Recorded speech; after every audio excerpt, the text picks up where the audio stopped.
Good afternoon, everybody. Mary Hunt at the Water Office for a Water Talk with Carol Adams on the pornography of meat, the misogyny we don't want to see. And here is the book, and this is, in my view, a very important volume, the new and updated edition of the pornography of meat. And we will be talking about that. But really, Carol, as I've read this, which of course I had read the earlier version many years ago, but as I read this, it only takes on more importance over time, and I want to thank you for that. So again, Mary Hunt here at the Water Office with in Silver Spring, Maryland, with Diane New, who's sitting in front of a background of a rainbow flag, and our colleague Annalie Martin of the Mennonite Voluntary Service Program, to whom we are in debt for the fact that we're not scratching in the sand with sticks these days. This is Wednesday, June 16th, 2021. I want to welcome all of you, and I want to welcome particularly Carol Adams, who will speak today. Carol, I'm only sorry you're not here in person. I remember the last time you were in the office, we had the cinnamon buns from Sticky Fingers. Yes. And I see your son Ben is on here too, and I think he was among the Sticky Finger eaters. So yes. Hi, that was a lot of fun. Like all of Water efforts, this Water Talk is not simply an academic seminar. It is a way to learn in order to bring what we learn to the creation of a more just and equitable world. Let me say that again. It's not just an academic seminar, but it's a way to learn, to bring what we learn to the creation of a more just and equitable world. By studying Carol's work, I think we can take another step toward deepening our understanding of the relationships between humans and animals and the ways in which exploitation and injustice continue to flourish despite our best efforts. This is not an easy topic, but it's one that Carol's been working on for decades with global reach and ever deepening intersectional analysis. The format will be our usual, the introduction, which I'll make in a moment. Carol will have 20 or 25 minutes to speak, plenty of time for dialogue and questions and answers. And then we invite you to listen and enjoy your lunch or your dinner, whatever time of day it is where you are. We will take notes, and the notes and the audio will be on our website shortly after Carol has a chance to look at them to make sure they're accurate or add anything we may have missed. Annalie will see to it that our audio is muted to cut down on noise and assure a clear line for the presentation. But when our speaker finishes, you can join the conversation, and we'll instruct you on how to raise your hand at that point. We will end promptly at 2 p.m. Eastern Daylight Time to respect everyone's schedule. You can re-listen or point other people in the direction of this by going to Water's website, www.waterwomensalliance.org. Just look under programs and teleconferences, and you'll find the listing and the pictures and other materials that will give you a link to this session and to others that you may have missed. After 2, we will keep the Zoom line open for those who wish to continue conversation. But the official session will end, so you can leave gracefully at 2 and not have missed anything absolutely crucial. We will obviously pay our gratitude to Carol at that point, but she may even stay on for a few minutes to chat. So let me introduce Carol Adams and get on with our program so we can get a maximum amount of information from her and have a maximum conversation. Carol Adams is a valued friend and colleague over nearly 5 decades, since we were at Yale Divinity School and Harvard Divinity School, respectively, in our youth, at a high point of early, in our youth, Carol, in a high point of early feminist work in religion. Her work then, from early articles on feminism and vegetarianism to her creative tour of the graves of great women in a Cambridge cemetery with hints and glimpses, were only hints and glimpses of the enormous and influential body of work that she continues to produce year after year, article, theme, and blog after monograph, recipe, and edited collections. Carol J. Adams is a unique feminist scholar and activist whose work, she says, and I quote, explores the cultural construction of overlapping and interconnected oppressions, as well as the ethics of care. Her debut book, The Sexual Politics of Meat, celebrated its 30th anniversary in 2020, while this new and updated version of The Pornography of Meat was originally published in 2004, it too came out in a new updated version. Here at Water, we said this about the book in our what we're reading. The original edition of The Pornography of Meat caused a stir, and this one is sure to generate brave conversations about the reality of sexism and meat. The images are many and relentless. They make the case that the text spells out, quote, the pornography of meat exploits the asymmetrical relationship of gender to normalize animal oppression, simultaneously naturalizing the gender binary and a consumer vision in which farmed animals are imputed to desire their own death and consumption. That's from page 17 of this volume. The book's promotion goes on to say the visual accompaniment and sequel to The Sexual Politics of Meat. This volume includes 340 images sent from around the world by Adams' readers, whom she calls grassroots sociologists. I can attest, after having read this most recently, that this is a hard read, a book that sears into memory and imagination the images we are bombarded with daily, but simply like the proverbial fish in water, images we miss. Her slideshows, long before we dreamed of sharing our screens on Zoom, have mesmerized audiences around the world. Carol is, if I may use the term, a rock star, especially among young people who see in her work the intersectionality that they seek to analyze and live with integrity. Carol has written on many topics, including anti-violence, the work of Jane Austen, not to mention Frankenstein. She's the author of Burger in Bloomsbury's Object Lessons series, co-author with Virginia Messina of Protest Kitchens, and of many other books, including Living Among Meat Eaters, the Vegetarian's Survival Handbook. Her articles have appeared in the New York Times, the Washington Post, Ms., Christian Century, Tikkun, and others. And right now she's working on a memoir of her mother based on a very powerful essay she wrote that was published in the New York Times called Finding Myself in My Mother's Calendars. So there's something to anticipate here, Carol. Mary Hunt's in my mother's calendars. Yes, I am. Such a quasi-clinical introduction of Carol Adams misses so much. Her astonishing intellect, her photographic memory, her endless commitments to people and animals and the planet that began in Forestville, New York, where she grew up, the western part of New York. Early work on violence against women and constant concern for animal rights, beginning with her childhood pony, Jimmy. All of this runs to the present when she took vegan food to people in voting lines in Texas, where she lives with her partner, Bruce Buchanan. No one was surprised by her generous choice to have her recent 70th birthday party a benefit for an LGBTIQ-run animal sanctuary named Vine in Vermont, which will now build a barn that will carry the name Carol Adams.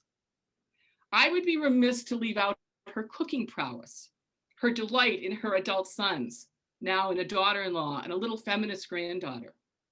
The list is endless, but right at the top, I have learned is Carol's deep faithfulness to her friends through thick and thin. The Reverend Dr. Marie Fortune, founding director of the Faith Trust Institute, which seeks to eradicate sexual and domestic violence, and I are the happy friends to whom this volume that we will discuss today is dedicated. For, as Carol wrote, 45 plus years of action, engagement, and remembering. Ours, I think, Carol, is the only non-pornographic picture in this book. Thank you, my dear, and a huge welcome. Thank you. I'm gonna share my screen because I've put together a presentation. I think I can do all this in 20 minutes. First, Mary, thank you for that wonderful introduction. And it's true, Mary and Marie are two of my friends who knew me before I became a vegetarian. And I've been a vegetarian since '74. So it's a longstanding relationship of much support and love and belief in each other. And I wish for all of you friendships like that. So the Pornography of Meat, this new book that the new and updated, basically it was like taking a suitcase and emptying it out and then figuring out which of the things I used to use do I want anymore. And it turned out that 2/3 of the images, 2/3 of the text is all new. So when it says new and updated, it really is. Here's its story. When The Sexual Politics of Meat was published 31 years ago, it had two main images illustrating its point. This cover image showing a woman cut up like a body, and this image, Ursula Hamdress, who in Sexual Politics of Meat is not in color. But notice that either she's dead or knocked out to be lying like this, but they painted her trotter toes. My discussion of overlapping oppression set something in motion. After The Sexual Politics of Meat was published, my mail changed. I began to hear from readers around the world back when they had to stop and take a picture with a camera, get it developed, and then mail it to me, all of the steps, if you all might remember. And they clipped images and they sent them to my publisher, eventually getting my address too. And as Mary says, I call them grassroots sociologists. So the fact is, in 1990, when I finally finished this book, whose idea I had in 1974, I thought, well, what's next? What will I work on? And within 2 weeks, my readers started showing me what I needed to work on, which was to explain why these images reproduce and circulate all over the place. So I realized my work wasn't done. There's something I need to do. So what the grassroots sociologists recognized is that how we look at other beings is influenced by oppressive attitudes. This image is from a Cajun restaurant just down the street from us in Dallas. But whose idea was it that the way you represent something delectable to eat is by reproducing the male gaze? So some things have been around for a long time. This is an image from a mural in Manhattan in the 1980s, and some things are new. This is what I call chalk misogyny, and it is from 2019. And the interesting thing is that it's a spontaneous image reflecting a cultural dismissal of women's autonomy. In other words, we don't have to look only to large meat and dairy, fish, and dead fish companies to find these kinds of exploitative misogynist messages. So I just want to say there will be some images that may upset, and I want to give you a content warning, but none of these images are ones you haven't seen before when you're driving past a billboard or looking at a menu. They are everywhere. They're just going to seem more assaultive within the context of critique than they would as the wallpaper to our lives. So I realized my work wasn't done and that I needed to study visual culture to understand why representations were doing the work of oppression for a patriarchal racist culture, and how art motifs, why art motifs are chosen. So for instance, Ursula, as she was called by the people presenting her, is based on a very famous art image. Why are you stuck? There we go. This Titian's Venus, that advertisers like to take something that's in the cultural consciousness already and work with it. Here's a more recent image that's using that same Venus. This is a steakhouse in Brooklyn. So all they did was add a head to the Titian image. Another popular Venus is Botticelli's. She's rising from the sea in a seashell. She's very discreet, covering her private parts. But here she is, as she's represented by a large dairy company in California. The interesting thing here is this very discreet cow, who's able to stand on 2 legs, has no breasts, no udders. And yet, what is yogurt made from? The very breasts that create the milk that she's in the midst of aren't shown because she's so discreet in this image. So I wanted to explore this more. Now, my second book, the title of which Mary Hunt provided for me, Neither Man Nor Beast, and it's coming out with a new cover, this red cover, probably next year or this fall, explored issues around feminism and the defense of animals. And that's when I started including the work of feminist artists in my book. Susan K. Grant is one of the artists, and her work's in Neither Man Nor Beast.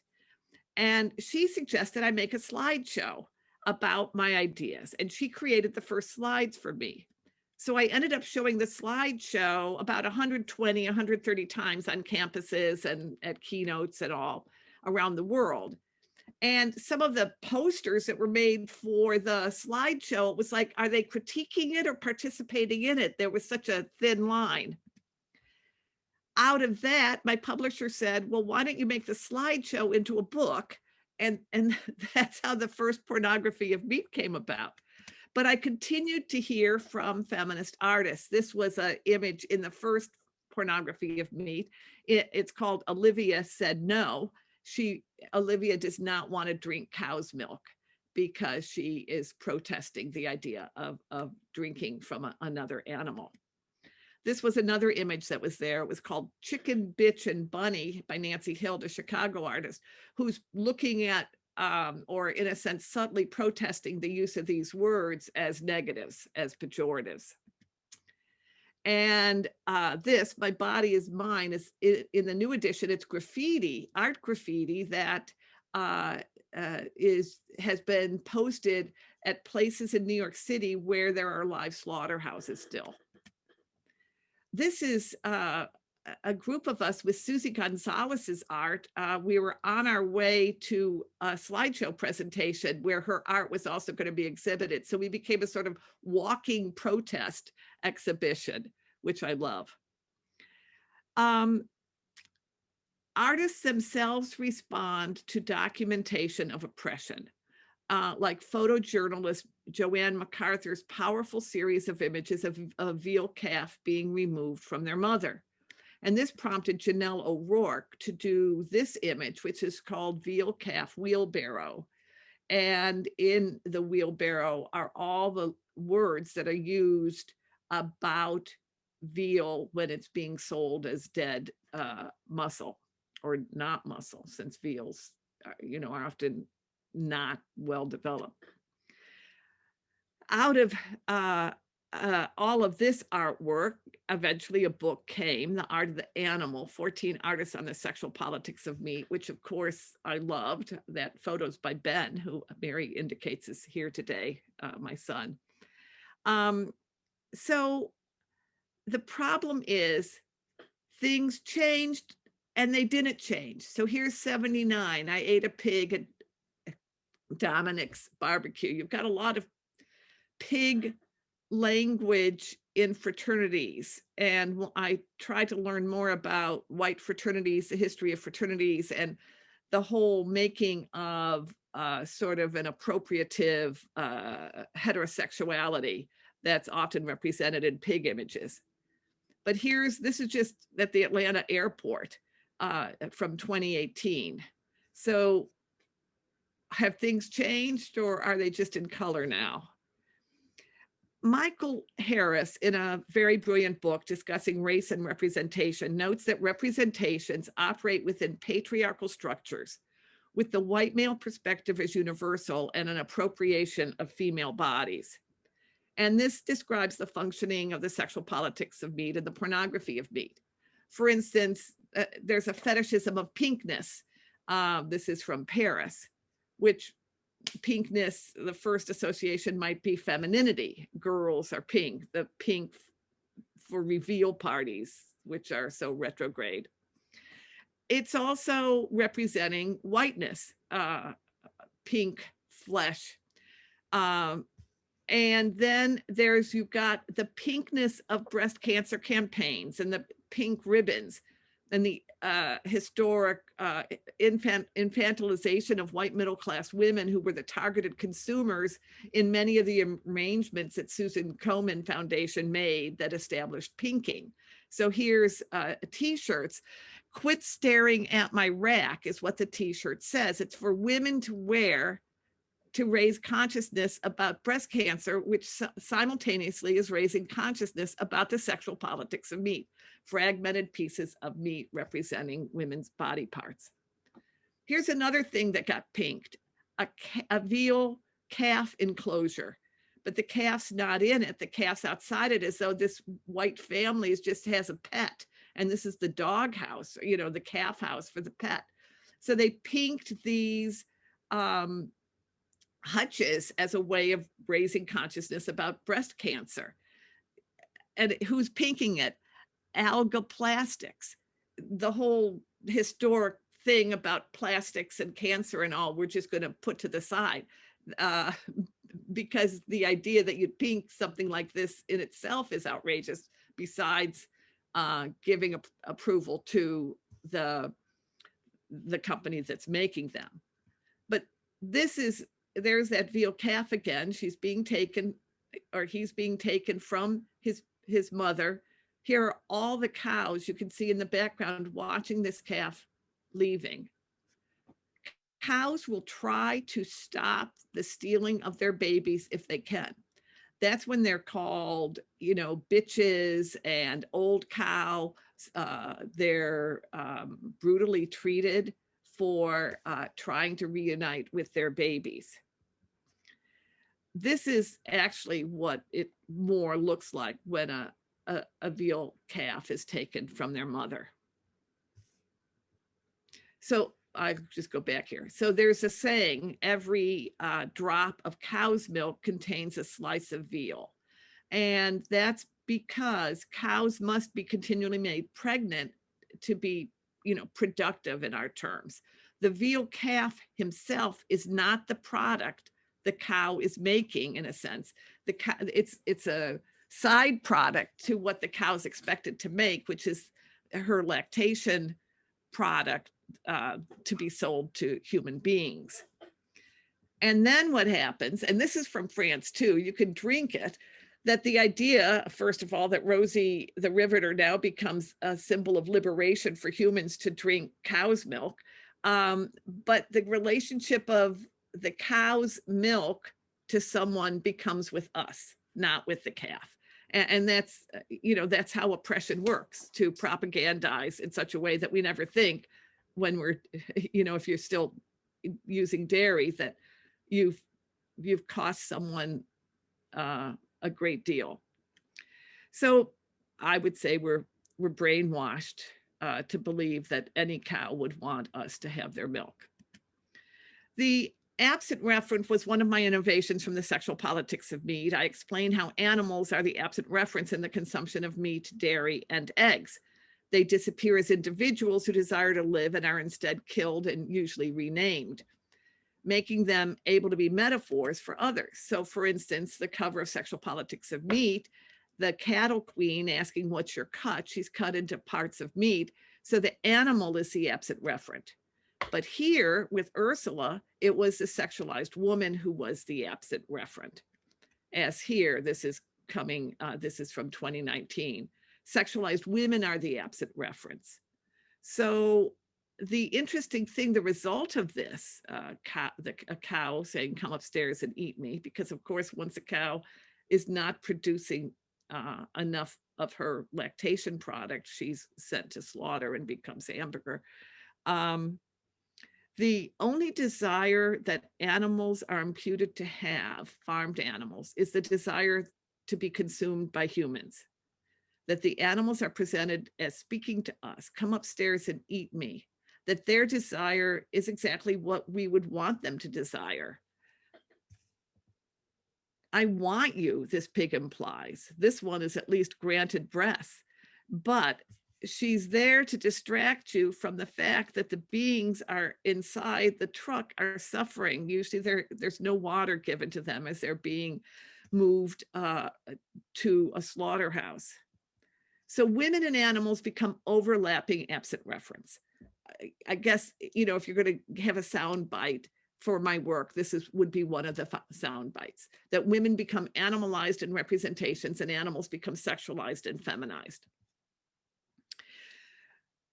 Then you've got really explicit misogyny, like this one, stand up and take it like a woman, from a hunting, this is just a gas station in Wyoming selling a t-shirt like this.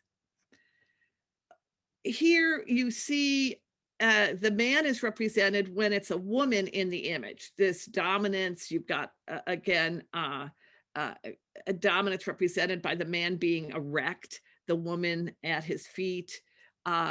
but once you move that image to being an animal, like a chicken for a new menu, then the man's removed because they would not want suggestions that this is in any way bestiality.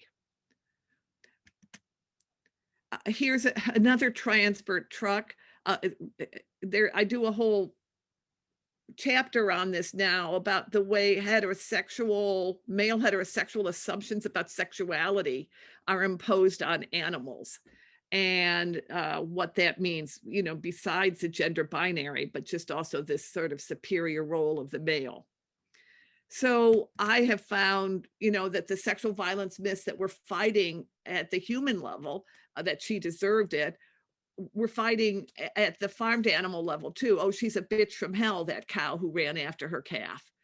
She liked it, the rape myth. She needs us to take her milk. Only happy hens lay eggs. This same sort of oppressive justification for violence, that women need protection, women need the curfews, etc., and that animals are safe or confined. The pig in a gestation crate so that she doesn't roll over on her babies, when pigs did not roll over on their babies for thousands of years before gestation crates were invented. Now we also have to think about whiteness and virginal whiteness. This is from the University of Chicago, a food truck. So you've got a sort of virginal whiteness with a hint of deflowerization with this ketchup right in the middle of that skirt. Or here, this is from Birmingham. They were putting in a new entrance, and so they thought the way to celebrate that was showing women's behinds in their in white underpants. This again is this whiteness, virginal purity emphasis.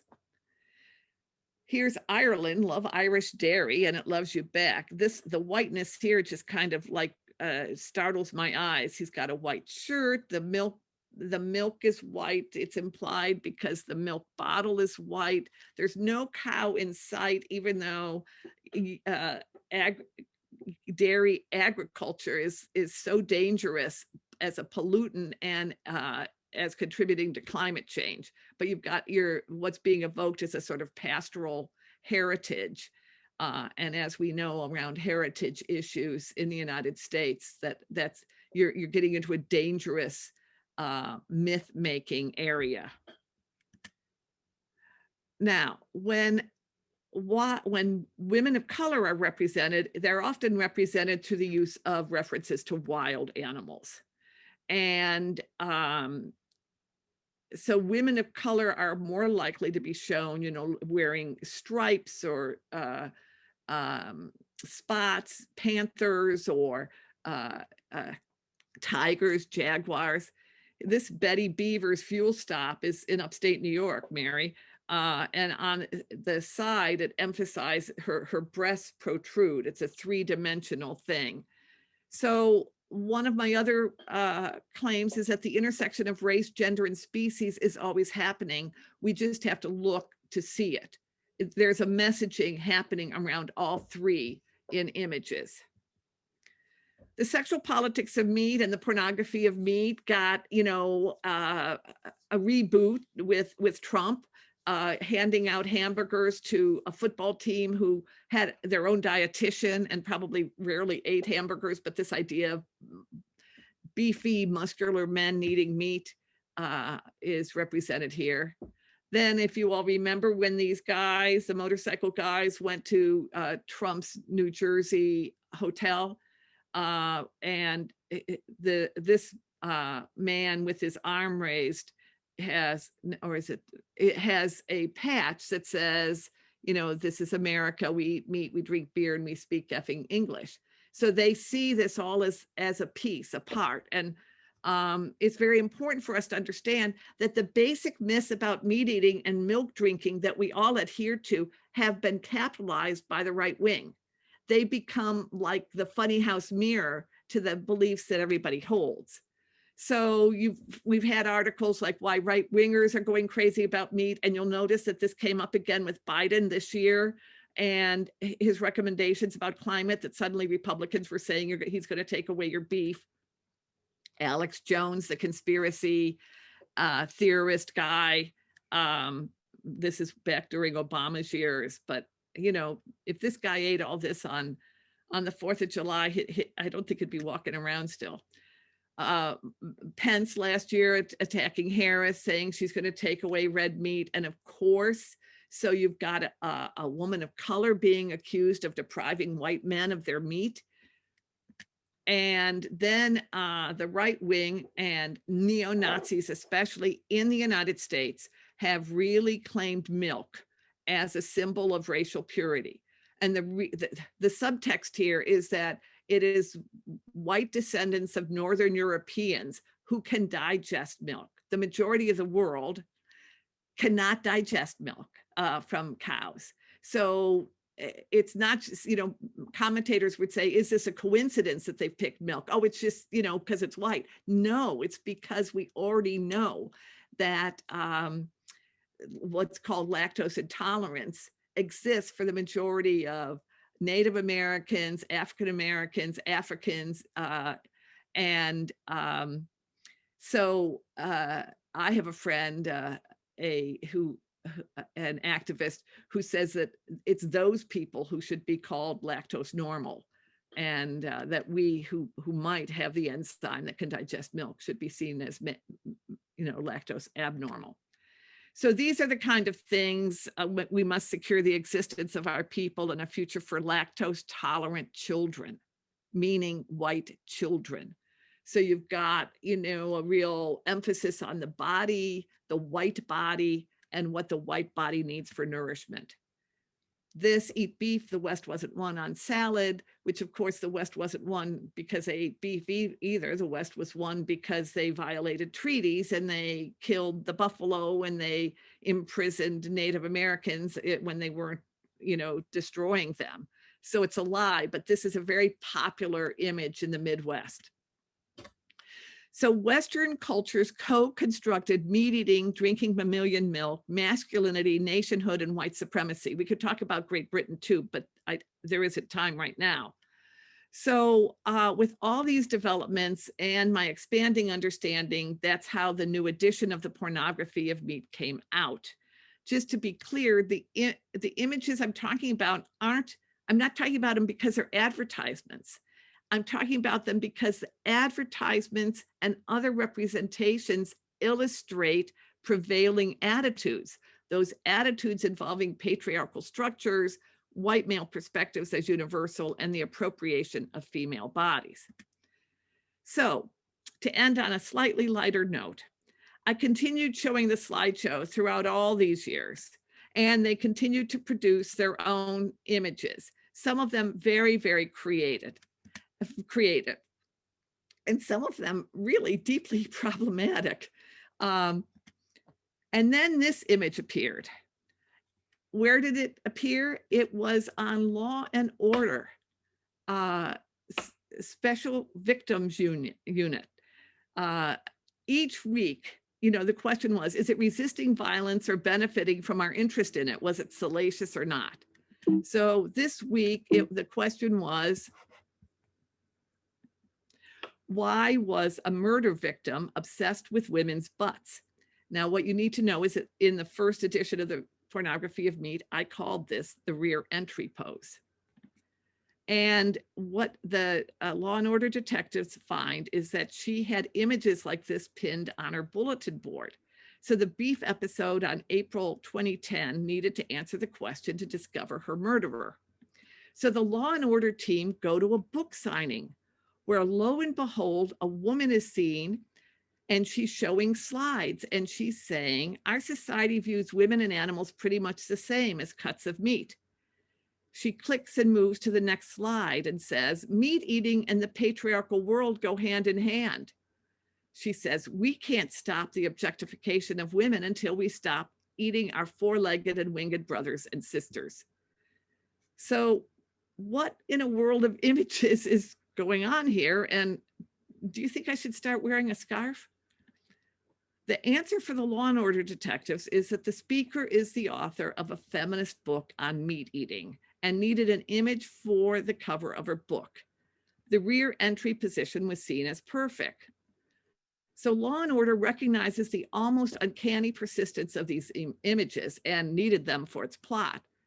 But here I am, here in Dallas, and my Law and Order fictional counterpart, and I'm saying through the sexual politics of meat, we are committing discursive violence, which allows for a material form of violence. I'm not just asking us to look with resistance, to recognize that images can't be unanchored from their referent. I am asking us to refuse to consume the images on their own terms. I'm asking us to refuse to consume literally, refuse to consume that which exists because of violence, the violence of death and of separation and of creating incredible stress on the bodies of female animals, chickens and cows. Don't lie, Simone Weil said. Don't keep your eyes shut. And what we need is, we could say, is what Simone Weil says. All our neighbor requires of us is to ask, what are you going through, and be willing to listen to the answer. And to recognize that our neighbors are also the farmed animals. To stop keeping them at a distance as absent reference. And that's my story. And here's one of my favorite tweets. Hello, Earthlings. Let's all read The Sexual Politics of Meat and then meet here for a do-over. Thank you. Carol Adams, thank you so much. I think my introduction understated the case here, given what the tour de force that you have just delivered to us. I can't thank you enough. This is a very provocative topic. It is a difficult topic, and you handle it with great finesse, and I think with enormous sensitivity to the variety of views that people hold on this, but you present us with images and arguments that I think are very, very difficult to refute. So I thank you very much, and I open the floor now for conversation. I only have, in my own pre-prepared list, I only have 10 questions. So I'm going to let other people go first, and then you and I can always continue with my 10 questions. But I see that Jeanette Stokes has her hand up. She's going to be first. But Annalie, would you instruct other people just very quickly about how to do that, so that even though Jeanette Stokes is always the smartest in the class, is able to wait just a second, and then we'll go ahead. So Annalie? Absolutely. So at the bottom of your screen, on your Zoom screen, there's a toolbar that says mute, stop video, and one of the options is reactions. And if you hit the raise button, once you click reactions, then you'll able to virtually raise your hand, but you can also physically wave your hand, and Marion and I will be looking for physically raised hands. You can also put your question into the chat, or unmuting, though that sometimes is a little bit tricky. So be keeping an eye out, and feel free to ask away. So our first question comes from Jeanette Stokes, Center for Women in Ministry in the South in Raleigh-Durham, North Carolina. Our same vintage, I'm happy to say our vintage is well represented here. The same vintage, she was at Duke when we were up in the Northeast, so Duke Divinity School, and runs a center not unlike Water, and always a welcome presence here. Go ahead, Jeanette. And happy birthday to all of us who are turning 70. Hi, Carol. It's been a long time since I've seen you in person, but I follow your work. I don't know if you remember that I'm from a long line of cattle ranchers in Texas, and remember small packing houses and cold storage with sides of beef from my childhood. And I became a vegetarian beginning in the 70s. It was sort of a first no chicken, then no red meat. I'm interested in your telling us a little bit about what you think has happened over the last 45 years in terms of, let me say this. I live in Durham, North Carolina, which is one of the most progressive places in the South. There are one or two vegetarian or vegan restaurants today. there used to be a lot more. Most restaurants try to offer something, often with a lot of cheese, so they don't really understand vegan, they understand vegetarian. So if you see any kind of movement over time in this whole area of consuming animal products. And I'll also say that our intern, who is all of 22, is vegan and has been adamant about her not consuming meat products for a long time, so that I know there are some in the younger feminist generations. But do you have any kind of sweeping observations? Things getting better, getting worse? I think that, I mean, the reason that Ginny and I wrote Protest Kitchen, originally we wanted to call it the anti-Trump diet. And when we proposed it in January of 2017, the publishers all said, oh, he's not going to be here for long, you know, and so, no, we're not interested. And I thought, it's the first time I've been defeated by optimism of a publisher. But we wrote it for progressives. It's kind of like, you're concerned about democracy, and yet we have a white democracy that's related to the expansion of the land and the seizing of land from Native Americans so that we could have cattle. This is part of the, you know, the democratic story that we need to grapple with. You're concerned about food justice, and yet you're eating, you know, eggs from chickens, you're eating, you know, the lactation product of a cow, you're eating dead animals, or you've switched to fish, dead fish, because you think, you know, having salmon is safer or healthier or better for the environment. You know, food justice is at its heart an issue within which veganism is addressing.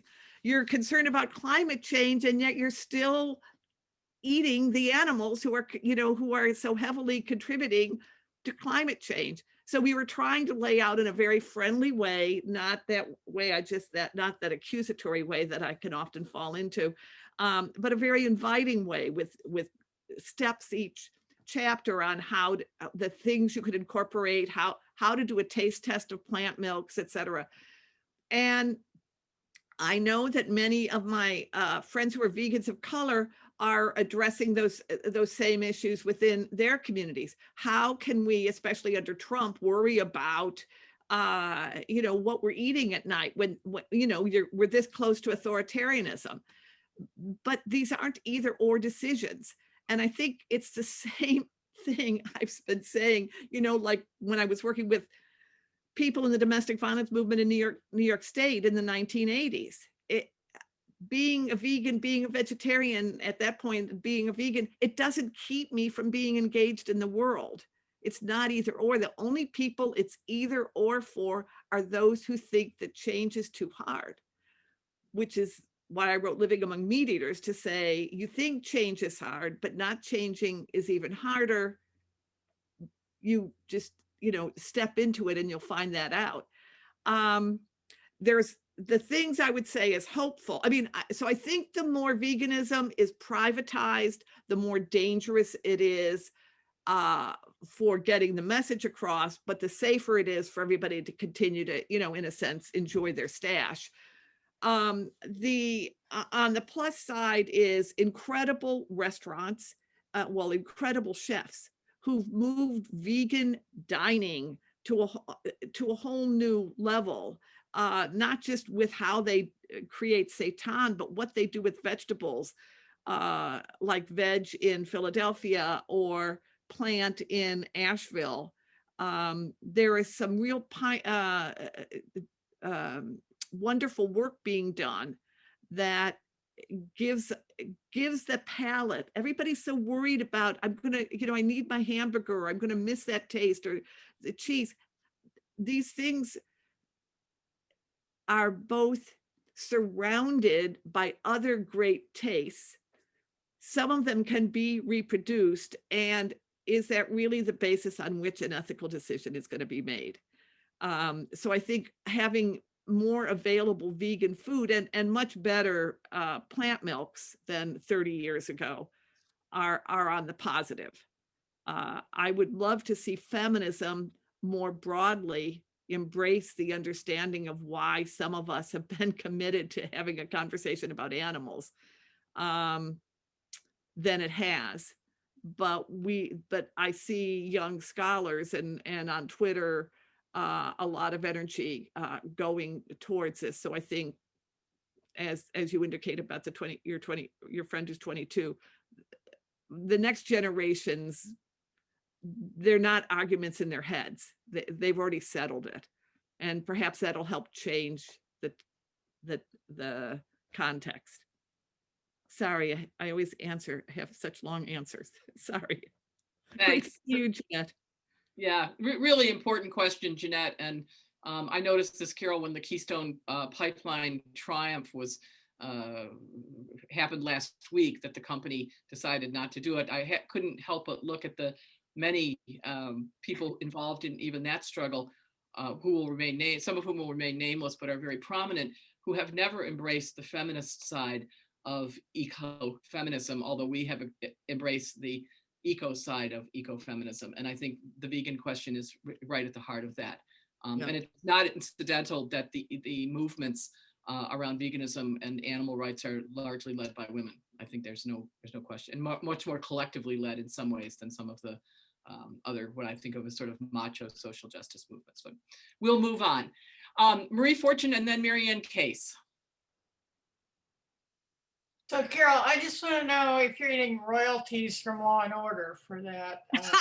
I mean, seriously, what the? You know, the interesting thing about that was, in Texas, it is against the law to represent a living person on television or whatever. But I would have preferred for them to just call it the sexual politics of meat. Yeah. It was just too bad that they changed the name. It's clear, what everybody said back at the time when it first premiered was, somebody has seen your slideshow, Carol. Right.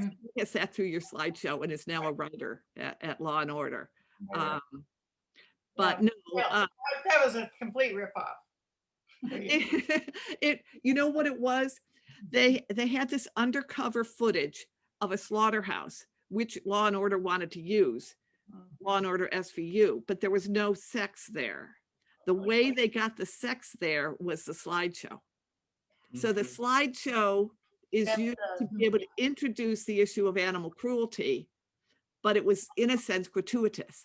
Right. So instead of the sexual politics of meat, being central because it's explaining something, it's really just the avenue into what that drama was about. When I finally, I didn't see it when it premiered, but when somebody sent me a bootlegged copy the next day, which I then did. My other comment is why aren't legislatures passing laws to ban teaching of sexual politics of meat in schools yet? Is that just not come up for their consideration? But it seems to me, clearly what you're doing is as critical and as sweeping, as critical race theory and so forth, in terms of our overall understanding and analysis of patriarchy. But I guess I'm just waiting for the Texas legislature to get around to banning you. Well, yeah, let's have a party then. When the book first came out, there was a move in an Oklahoma library to ban it. The most interesting thing that happened was that Canada had just passed a pornography law based on McKinnon and Dworkin's work, but it was being misinterpreted, and my book was actually stopped at the border. Right. Because it was thought to be pornographic, because of the cover. So I thought, and there's a couple other places where people tried to ban it. I mean, what was most interesting is the way right-wing commentators loved to hate it. I mean, Rush Limbaugh, he hated it one whole summer, like 1992 or something. Every day that I didn't listen to it, but people kept reporting in. This was, and back when publishers had book reps that actually went from bookstore to bookstore, at first the book reps were all excited. They're driving, they're hearing Rush Limbaugh talk about a book. Usually, when that happens, the book becomes a bestseller, but not with Rush Limbaugh. it's, it was completely different thing. I mean, then they tried to stop me from speaking somewhere. What Limbaugh would have his, ditto heads write a school. It was actually Emily Culpepper at Redlands University, where they threatened to stop, alumni threatened to stop supporting it if they brought me to campus. But, that then became a free speech thing. Yeah, I'm still so, in a sense, below this. I don't know how one becomes any more than where I am, which is sort of just enough below the surface of a lot of people. So one of the results is I don't suffer the trolls that many feminists do. I have very few trolls, though. I had one great one, which was carnivorous feminist at eatmeat.com. She had to even create her own, or he or she, their own website to have their email to write me a letter telling me what an idiot I was and I should read a book. So I can suggest several you might read, Carol, but you wrote both of them. So I'm going to go on to Mary Ann Case, and then after her will be Bernadette. Mary Ann Case, welcome. And you're muted. Mary Ann, just unmute yourself. I hope we'll not be taking this too crazy a question, but when I looked at Ursula Hamdress, what I saw, and I've been looking to see if I can unsee it, I saw someone leaning back in ecstasy after having produced a masturbatory orgasm. Clitoral masturbatory orgasm if the being depicted is female. And going back to your point about the cows having no udders, this pig has no breasts. So the other alternative is this is a cross-dressing masturbatory pig getting off on wearing women's underwear. I keep looking, and I can't unsee those and see something else. Well, I do not want to disempower that viewpoint, and you're welcome to have it. And it's a very interesting one, because the original image, the Venus that Titian painted, there's this whole debate because she has her hand down by her crotch. And so there has been a debate by art historians. Is she being modest, or is she enjoying herself? So, that sort of double-edged question exists for the first. But I will say that the original image is from 1962, when Ursula Andress was a popular and very buxom actress. And what this is in a magazine called Playboy, the Pig Farmer's Playboy, which is just a joke magazine like Cosmopolitan, and that they, when you see it in that context and everything else they have in there that reinforces the idea of female sexuality as being something men possess, it probably has more reference to how I interpret it than you, but I do not. I think clitoral empowerment of pigs is very important. I mean, or empower. It must have its own trotter down its own. I mean, and that's one of the things in one of the chapters now. One of the results of our whole heteronormative, heterosexual hangups is not being able to look at the other animals and recognize gay partnerships, cross-species partnerships, animals who change sex.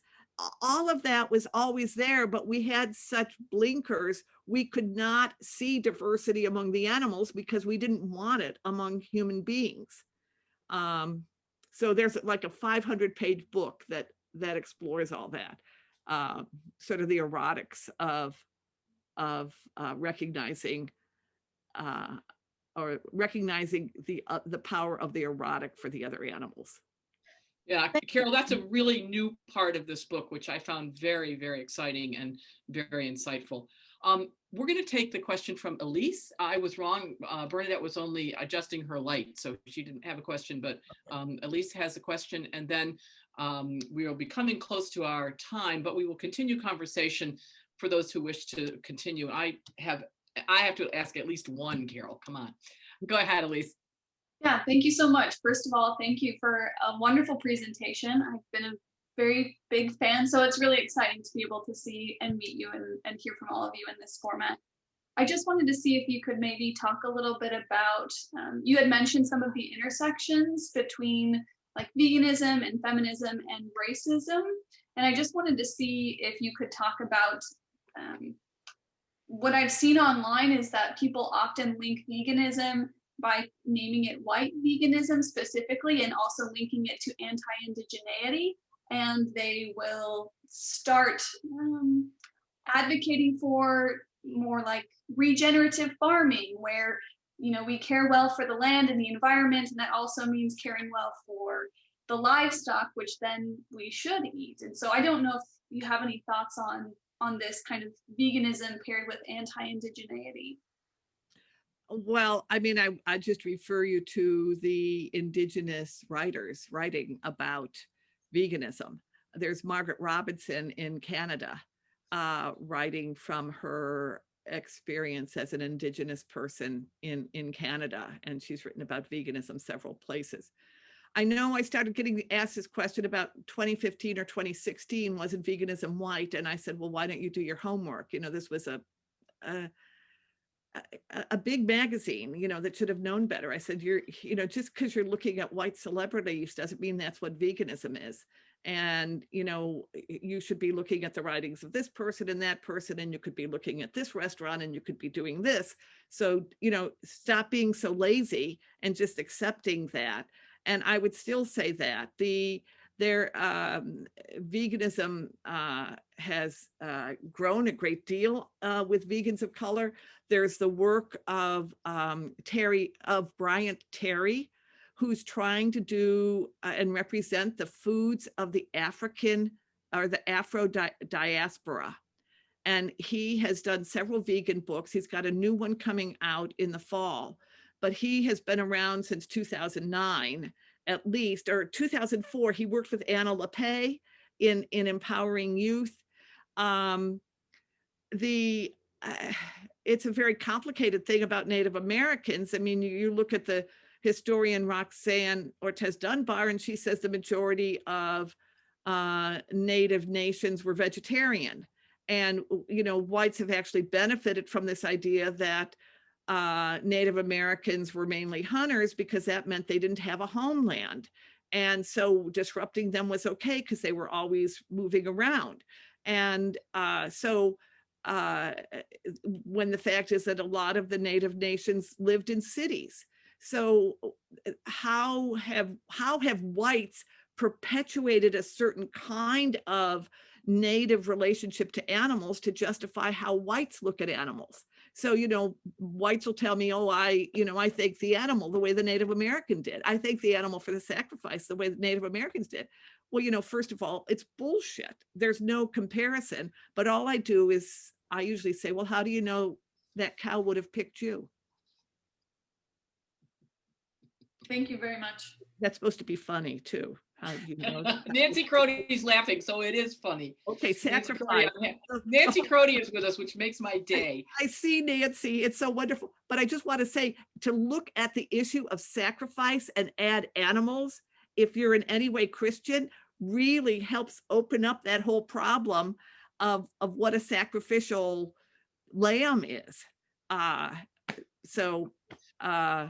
But conversation to be continued after I close the official session, so that people who need to leave can do that. Carol Adams, I can't thank you enough. You have not surprised me one bit today. I did not overstate one thing in my introduction. I lowballed you. I'm afraid I won't do that again. I want to thank everybody for being with us, and I want to say that folks from England and Ireland and India have already said in the chat that they have had to leave given the lateness of the hour, but with great gratitude to Carol and to Water, thankfully, for sponsoring this session. I wish everybody a safe and healthy time ahead. good vegan cooking and health. So with that, I will officially close the water session, but we will stay in conversation, hopefully with Carol for a few minutes, for those who wish.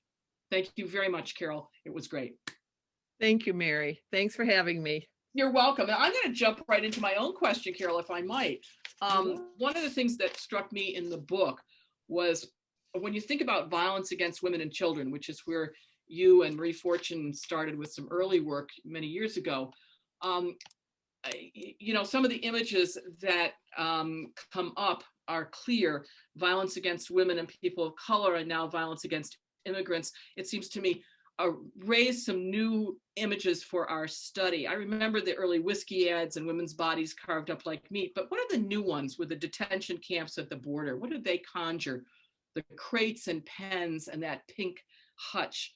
I was thinking about children rather than animals, but I think there's a real connection there that we could bring to your work. And I was thinking also the animal sanctuary. Carol, let me finish. The animal sanctuary that we visited, which was like an asylum for those with mental health issues. And I thought about immigrant children separated from their parents. Who's going to help them get over such trauma? And I just wonder if you've been putting together some thoughts about that and some images, because it seems so clear how children are being affected now. Well, I haven't put together images, and I'll just put a little footnote or marker. The famous I can never pronounce Abu Ghraib image of the man with the noose. But the animalization, I think, is what is the common theme here. The animalization of these children, because we've already animalized immigrants. And there's a book, Brown Tide Rising, that talked about that, you know, white women would be the language would be white women giving birth. But when you look at this kind of propaganda, anti-immigrant propaganda, it often talks about Mexican women dropping their babies, you know, as though it was more an animal function. So you've already, you know, before the terrible Trump intervention here, we already were animalizing immigrants and non-documented people. And then I think a second thing that we did with adults is that we made, they became the workers in slaughterhouses. As slaughterhouses became more dangerous, they're funneled into slaughterhouses because they have no rights to protect them. They have no health insurance to protect them. And then if they complained, and it was found that often it was the undocumented workers who would complain about how animals were being treated too, and then just get reported to INS and then deported. So it was a very cozy relationship between the meat producers, and it was found that the Trump administration was not breaking down or coming down on most meat producing slaughterhouses that had undocumented workers because they needed them. And that when they did raid a slaughterhouse, was it in Carolina, it was one where there was union organizing going on, and they were serving the interests of the owner. So all of that to say, you've already got this huge, back to what I said about democracy and who's the citizen. Mm-hmm. There's already such a deep disconnect between seeing those people, immigrants coming from the South, as citizens or having the right to aspire to citizenship, when we know that so many of them are coming because their countries are being affected by climate change, the climate change we're causing, or as the papers were talking about this week, women fleeing domestic violence from the increased destabilization of the countries that we were the ones who oversaw in the 70s and 80s.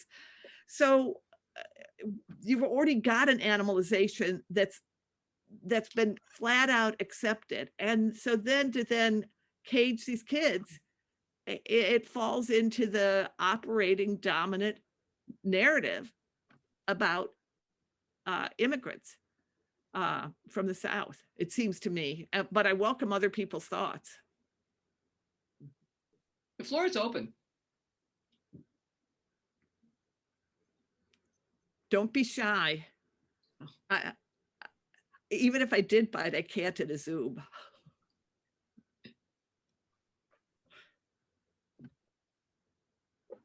Just a quick comment. I thought it was a fascinating subject. Thank you for bringing it to our attention more. Not that I wasn't aware of it, but now you're going to have me looking at every billboard and delivery truck. I'd say commercials, but I don't watch TV much. But so thank you, though.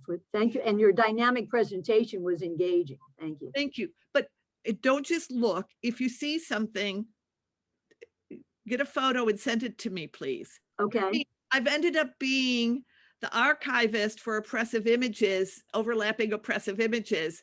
So as long as I've started, I mean, now I know how to organize them after all these years. So I had a friend who would say to me, you know, she had to look at livestock magazines. And she said, it's so nice to have someone I can send this to who gets it, you know, and should pull out some sexist thing. I mean, that's the other thing that we don't see, how the pharmaceutical companies are talking to farmers and reproducing this sort of pink feminine animal who's available to you and wants to please you. All of that is within the livestock industry functioning. So, you know, we think, oh, feminism's advancing. Well, we did, you know, maybe we did. You open a couple of these magazines and you see this is where the conversations, you know, the woman hating conversations happening safely. I mean, you know, Carol, when I was reading it this time, though, I thought about how clever and how pernicious these advertisers are and how unapologetically racist and sexist they are. We know people like that. But it also occurred to me that they really spend a lot of time figuring this stuff out. And even the law and order people, they spend a lot of time and money figuring you out.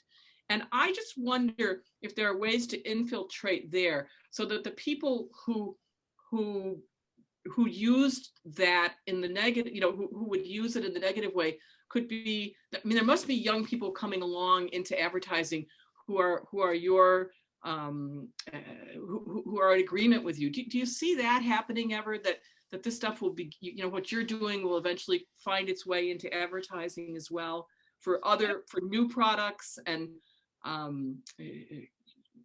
you know, well, I don't know. I mean, I know, of course, monitoring the way plant-based meats are advertised, for instance, right. You know, my antenna are up for that. The interesting thing is I hear a lot, I'll hear from fashion graduate students. How do we create fashion that doesn't participate in this? How do we, I'd have to look at the questions I get. Sometimes I'll get a question like that and I'll think, I don't know how to translate what I've done to this. And then the next morning I'll wake up and think, oh, you know, yeah, use do this or do that, or don't, you know. Girl, I think about sort of Beyond God the Father and Beyond Burgers. There's something there. Let's go to Janice Poss, who has a birthday today. How wonderful, Janice. What a nice way to celebrate you. Happy day. Go ahead. Well, thank you. Yeah, just a comment. I mean, I don't know how many of you might be aware, because I'm a huge fan of Law and Order, and I say it unapologetically because Marissa Hargitay has her own foundation for supporting women and domestic violence, and she uses a lot of that money that she makes on the show in order to fund her foundation. So, you know, there's a backstory there that I think is important maybe to know about and to look at for those reasons. I mean, yes, you know, there is this violence against women that the show continually produces, which I find problematic. But also, as an ex-fashion designer, I would say, stop using the color pink. Yeah, that's simple. You're right. That's good. Yes, well, I think it's true. And thank you for lifting Marissa, wait, what, up for the example. I still think there were, you know, Law and Order, SVU itself had some problematic things.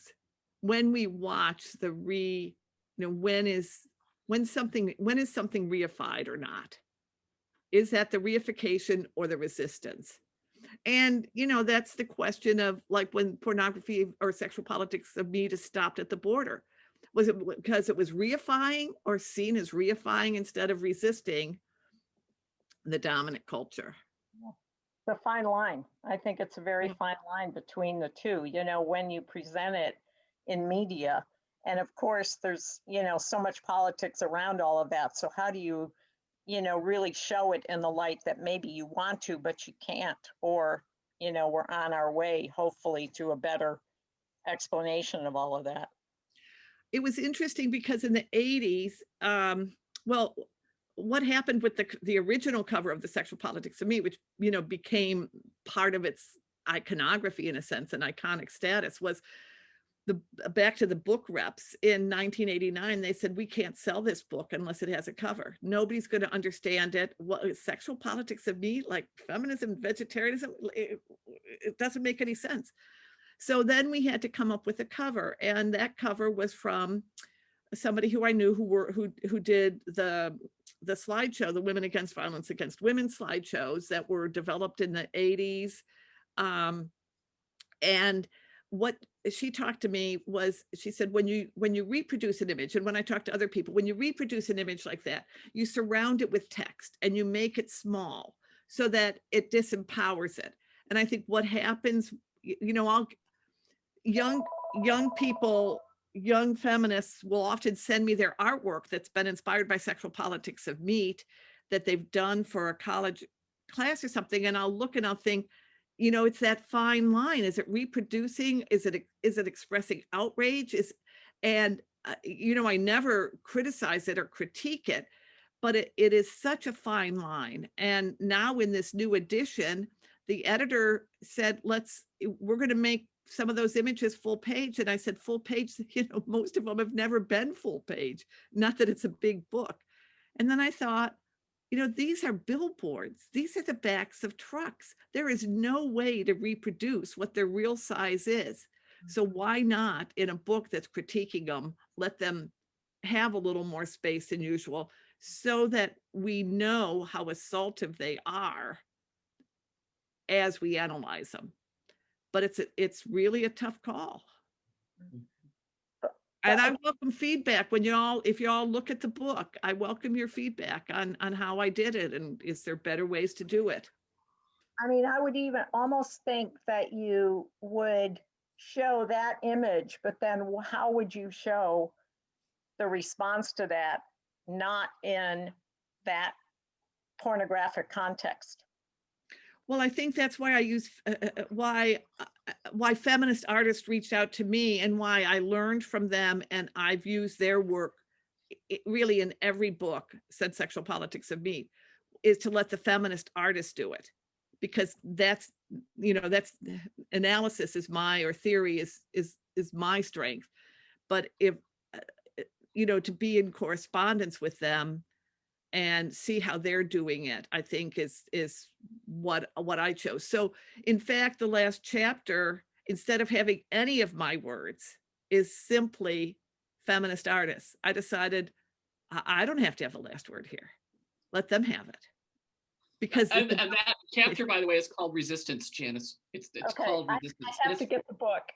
Yeah, it's very, yes, you do. Absolutely. That's what I'm hawking it shamelessly. But it's like really that important. For Mary too. Mary, yeah. And Marie and me. Right. What's really important about that is that is the last chapter, and there are the works take up the left-hand side page, Janice, the actual work that Carol's talking about, and then the commentary by the artist is on the right-hand page. The artist statement is on the right-hand page. So, but I think you're putting your finger right at the pulse of the thing, which is the difference between reification and resistance. And I found that reading the book, I thought, what is the trade-off between people becoming inured to it all after a while and pointing out the obvious for those who have eyes to see? And I know why, Carol, you do it. And I had the feeling several times that I wanted it over. And then I concluded that the only way it was going to be over was if I did something. And that's the success of the book, that You know, and it reminded me of people who say, oh, well, they're flaunting their sexuality. When it's simply being honest, then the domestication comes along, you know, the monogamous marriages for same-sex couples here. And I wondered if there was a parallel with meat, that there are huge, pernicious, noxious powers that always find a way to get the best of us in these things. So that the next step of this may well be a serious co-optation of the things that you're trying to talk about, because they're so powerful. Yeah. Well, I hope I'm wrong, but I mean, that's how I read it. I think it would be harder to co-opt. As long as we live in a patriarchal world, it's so easy to co-opt women's oppression to help, you know, create images around animals' oppression, because first of all, female animals are being used to reproduce, and there'd be no meat if female animals aren't constantly pregnant. So you've already got this sort of in with controlling female reproductivity. But even when they're doing bulls, for instance, and that's in that last chapter, the whole semen business is just fraught with sexual innuendo. And the interesting thing is all their descriptions of the bull semen is, you know, strong or aggressive or whatever. But in fact, they need bulls who aren't aggressive so that they can get the semen. Right. So, you know, the difference between the myth, which is really speaking to men, it's not speaking about bulls. And that's the thing that, I mean, I guess that's the interesting thing. Oh, the other, one of the interesting legal articles I read for this, and I'll just say feminist law review articles. I mean, the theory we've gotten from feminist legal theorists for the past 40 years is so rich and wonderful. But he talks about bestiality laws and how bestiality laws in all the states had to create an exception for farmers, because what they're doing in taking the semen and impregnating the females, it would be almost defined as bestiality if it's not accepted, you know, from prosecution. So they're playing with that. Nobody wants to be seen as a bestialist, but they want to kind of suggest naughtiness, or also if the bull is really the substitute for the powerful man, and the woman is the substitute for the submissive female.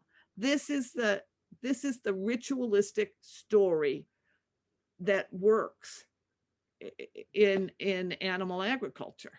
And that's what's frightening. Well, don't forget, Carol, but don't forget that in canon law, one of my favorite studies, canon law in the Catholic Church, there in the penance manuals, which were written in Latin even until recent times, this areas, the pieces on sexuality were written in Latin, and the section on bestiality has a particular caution, and in Latin it's called rarum fit cum tigere, but rarely done with tigers.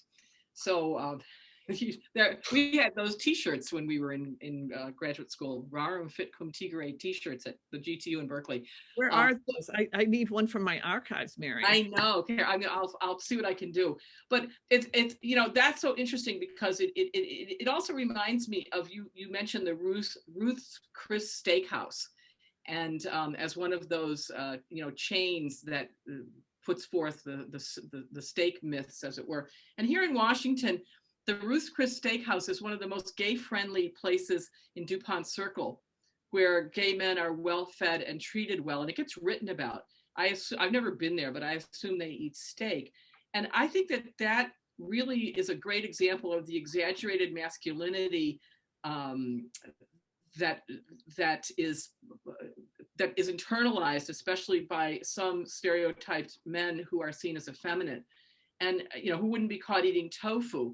But you never see the Heimlich maneuver posters up in vegetarian restaurants, where you see them in Ruth's Chris Steakhouse. And I think that's a nice little, that should be a meme, Mary. Yeah, it's really true though. Nobody's choking on tofu, but I think that that it's really interesting that whole question of how masculinity becomes manipulated by this that would be an interesting, sort of next piece for you, and I mean, or to augment what you're working on here. It's when these things come in and I look at them and I think, now here is something I need to talk about. I'll look and I'll go, ugh, and then I'll go, oh, this is something I need to talk about. And then I think, oh no, I wanted to go to, it's like 1990 all over again. I was going to go be this kind of writer or whatever. Tell us, girl, just because we're coming close, we've taken more of your time than we bargained for. And just as we're coming to the close of our time together here, maybe you could just say something about what you're working on now. I know you always have 2 or 3 projects going, and I mentioned the memoir about your mother, which I think is really lovely, but what else are you working on? Okay. But I also want to footnote that Nancy Crody knew me as a meat eater too. Absolutely. There were 3 of you. So that was the year I was trying to transition to vegetarianism, but I lived in a meat eating household, but Nancy knows all that. Nancy Crody in Philadelphia, one of the great persons in our movements, one of the really Nancy Crody, right. You don't know how revered you are. Yes, very, very patient person with me when I was 22. Very and longtime brilliant editor, by the way, in Philadelphia. Longtime brilliant editor. So Nancy, having you with us today is just a special treat. So I'm working on, we've just updated the ecofeminism anthology that came out in 2013. It came about after the death of Marty Keel, a leading ecofeminist writer, and we put together a conference, and then we did a book out of that, and we've added a whole section on climate. And Susie's work, we commissioned her to do 3 images for the book, and I thought updating an anthology would be not so hard, so it wouldn't take all my time. I could keep working on other things, but it was exhausting because we kept brainstorming what we wanted to say and how we were going to talk about the history of feminism, talking about animals. And so that was a haul. It was handed in April 30th. I'm working on an anthology on vegan cycling, pedaling resistance. Got it? Pedaling resist. So it's an area that's not been looked at. People cycling in these cross-country races or events where they're going by all these intensive farming places, whether it's in Denmark or here, and how that creates a consciousness about animals, or do we become like animals when we were vegan racers? And so we've got a variety of essays, and that's out at an academic publisher for consideration. And with 2 other people editing an anthology against effective altruism, and how that's been used in the animal movement to, in a sense, almost disrupt funding to sanctuaries, for one, and other places. And then I'm trying to finish. I did a piece in the New York Times in December of 2015 about reading Emma during the time my mother had Alzheimer's. And I am like 10 drafts later, I realized the book should only focus on Emma and my mother and Alzheimer's, and not do everything caregiving in Jane Austen and everything caregiving in my life. And it's taken me, like 10 years since my parents died to get to that point. And so I'm on the 2nd draft of this book, which the subtitle will be on reading Jane Austen's great novel of dementia. So it'll have information, but it's not a how-to. It's really a how I did it, or also the things I did wrong. It's a completely different voice, which is very hard when you've gotten used to a certain voice. And then once I've got that done, I can do my mother's calendars, which is also from a New York Times essay. And I've been filling up a box with ideas and how to organize it, because that of all the essays I've had in the Times, that one got the most replies. Incredible. And maybe we can have that sent out, Mary, but also one of the people I heard from was an editor who was very interested in seeing what more I could do. And then I want to do something about a rape attack on my grandmother, how that influenced her raising my mother and her sister, and how that then influenced how my mother raised us. And I want to call it the birth of feminism. But that's going to take a while. I've got a draft of it, but I need to keep working. So those are on my top list. She's also working on beating me at chess. Yes, Ben has kindly played chess with me, and right now his king is in check. Have you moved? No. Oh, it's my turn. Yeah, it's your turn. Uh-oh. All right. Well, we won't keep you, mother and son, from your chess game. Thank you, Carol. It's really great to be together, and we're just delighted to have all of you here. And it's wonderful, those of us who've been together for a long time, too, to see young people coming into these discussions and to see that we're carrying on. So thank you, Carol. Thank you for everything. It's just great. Thank you. Beyond wonderful. Thank you. Have a great day, everybody.